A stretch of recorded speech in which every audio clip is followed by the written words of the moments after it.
السلام عليكم ورحمة الله. مبروك العيد ساوى السلام، تعود الأيام، ربنا يحقق لنا أمنياتنا وربنا يدينا زي ما نحن دايرين. وتحياتي كل اللي جونغو، ادوكم الصحة والعافية ويلي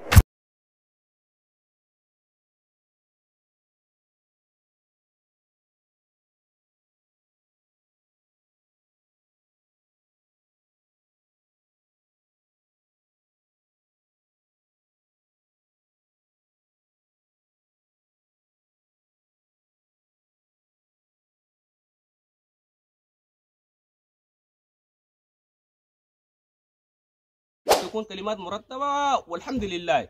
وهيك داير ننزل لكم. جبت لي معي عصير، عصير صباح موز، نختار موز. وهنا جبت لي 4 أكياس بتاع اندومي، وليه شنو؟ كريستال بتاع مية. وهي هي ون.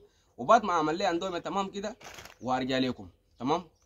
داير ننزل لكم لان دنيا يوم العيد وما عارف ليه يا اخي شكله كده الراس ما تمام والحمد لله.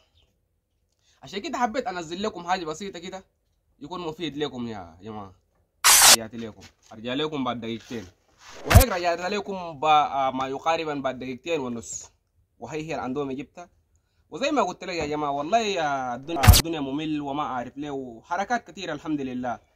تخيلوا انا في الهوش براي دنيا ايد، دنيا ايد وانت براك في الهوش لو ما ليبيا. الحمد لله الحمد لله.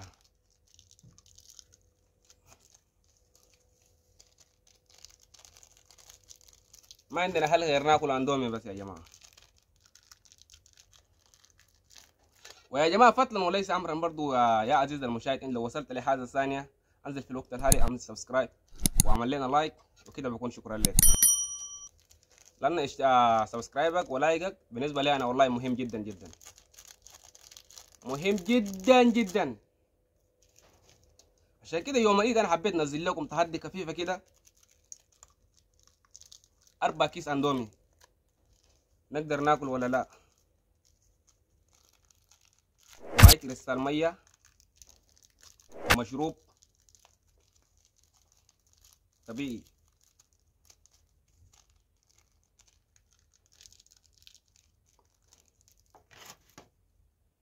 بسم الله الرحمن الرحيم.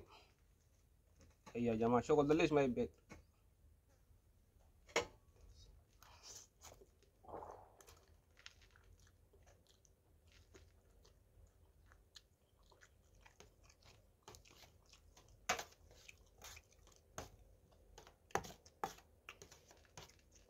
والله بالصراحه يا جماعه حلوه خالص، لازم تجربوها باسرع وقت ممكن.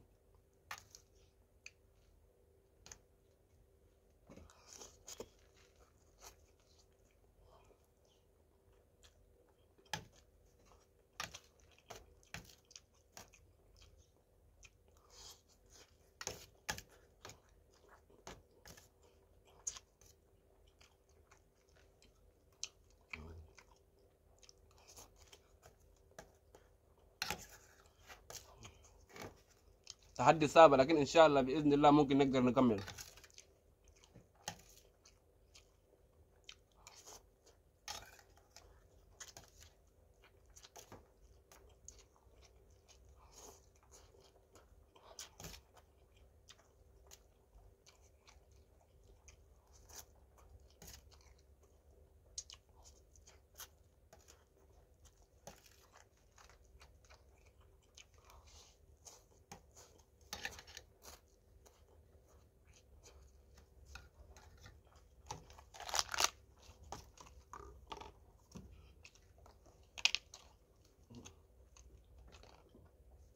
نفتح مشروب عشان نظبط الاندومي، لان الاندومي براه ما كويس.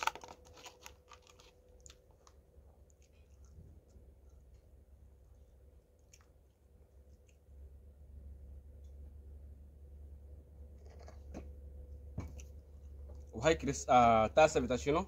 موز. الله يا الله يا الله الحمد لله.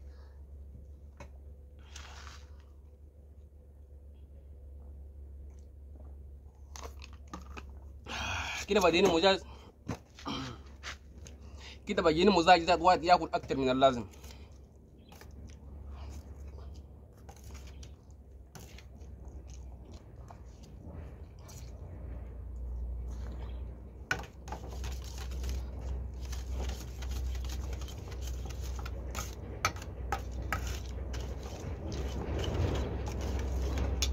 يا جماعه لازم نبارك الايد، لان اذا كان ما باركنا ايد يعني ما عيتنا كده. لازم الهموم اللي قاعد في الرياض لازم نخطه بالطرف. صح ولا ما صح؟ اكتب لنا في كومنتات.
والله يا جماعه التحدي صعب، لكن الحمد لله لكن انا ما بستسلم، لازم اكمله.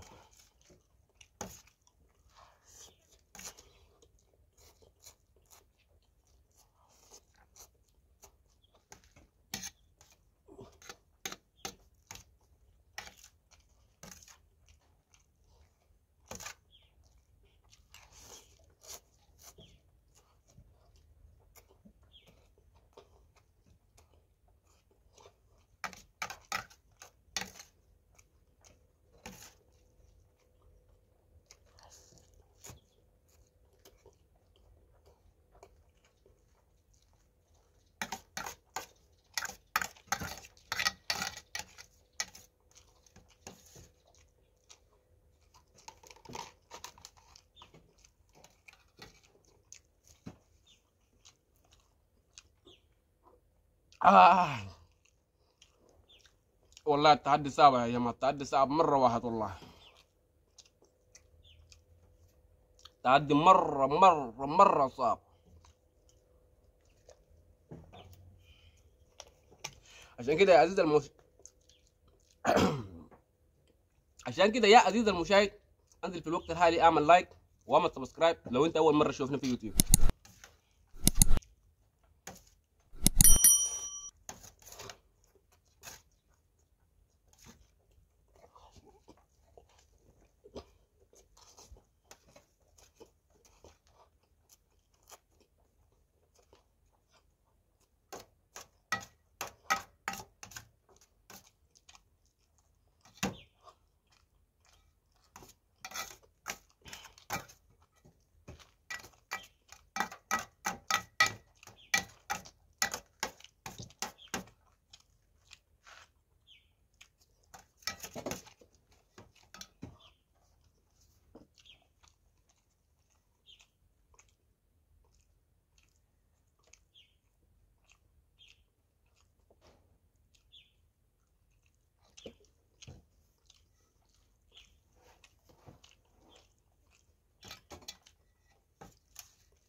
وكده بكون أيدت 100% يا جماعة.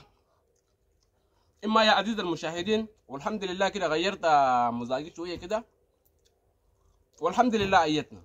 في لما أيدنا إيز زي بتاعت مع الأهل والشنو، بس واحد لما تكون قاعد براك لازم تشوف لك اتجاه مهم كده ولا اتجاه معروف كده عشان تقدر تفدى مزاجك وتكون زول راعي والحمد لله، وتفكر لك تفكير صح.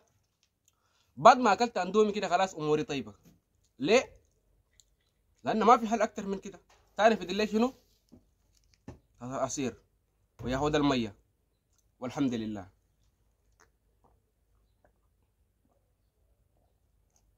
واحد،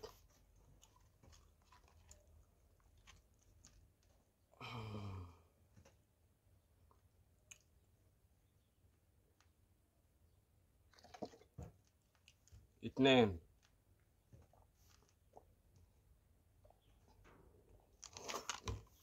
اصعب تحدي ممكن تشوفوه.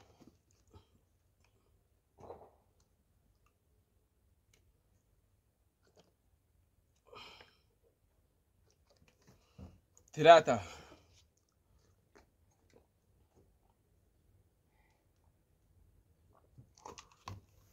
اتحداك اي زول يجرب بنفس الطريقة.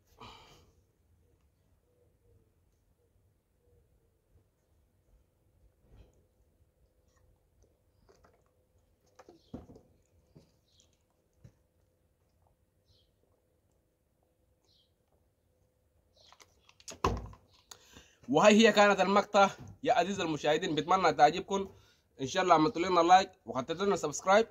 شكرا لكم يا نلقاكم في ايام القادمه ان شاء الله لو ربنا وفقنا وربنا يطول امورنا ان شاء الله. نلقاكم السنه الجايه كلكم.